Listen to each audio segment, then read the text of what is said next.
Hello there, kia ora.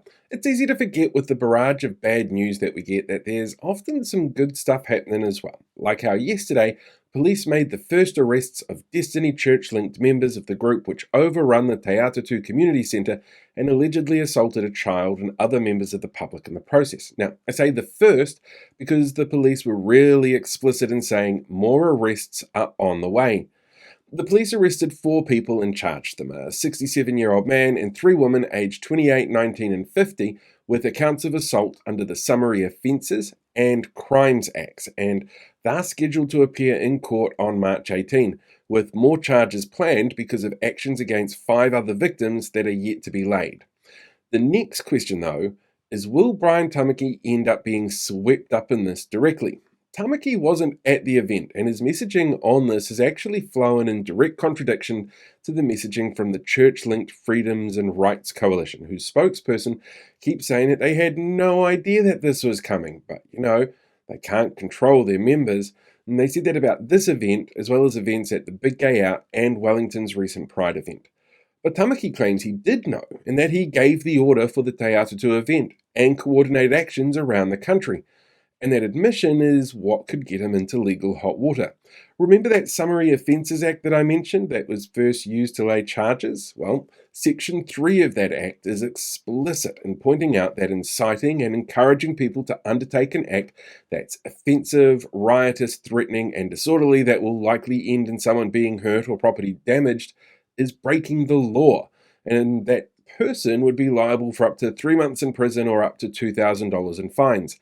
And claiming knowledge, claiming to have given orders, and claiming to have coordinated these linked events, that's as close to a public admission as it's possible to get.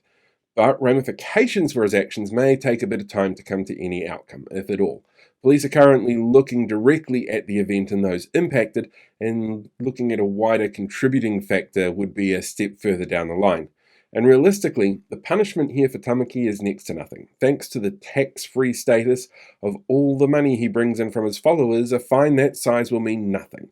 And 3 months in prison would actually be perfect martyr fodder for people who, for some reason, buy into his bullshit. And this whole thing may also have an impact on a case where Tamaki is being sued by drag performers from Haus of Flash. Part of that court action involves threats against the performer's physical safety, and seeing those threats manifest elsewhere with direct links to Tamaki show that the threats needed to be taken very seriously in light of those connections, actions, and outcomes. And letting him or his supporters that have been and will be arrested off scot-free is also a really bad look for a government claiming to be tough on crime. In fact, just this week, Christopher Luxon said the idea of reducing prison numbers was woke. And he's not a fan of woke, so maybe the judiciary should take it on board at any future court date. Peaceful protest is an absolute right we all have, and what happened at Te Atatu was not that. People were hurt, and that violent act created heightened tensions for people within the rainbow community at subsequent events around the motu.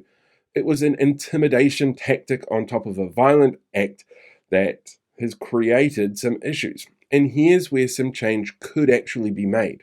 Our intimidation laws don't cover the after effects of how an event like what happened in Te Atatu exacerbated the impact on the community it was aimed at, how it created a sense of intimidation for them, which was the whole point of what Tamaki admits he coordinated. But if the government wants to really get tough on crime, then maybe it's time to look at changing that.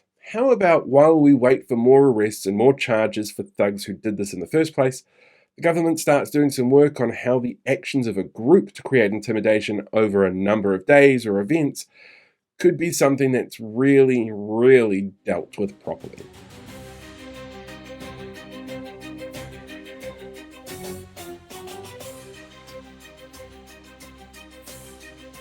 Hey, thanks for checking out today's video. Make sure you like, share, subscribe so you get more updates as we go along. We deal with these guys for the rest of the year.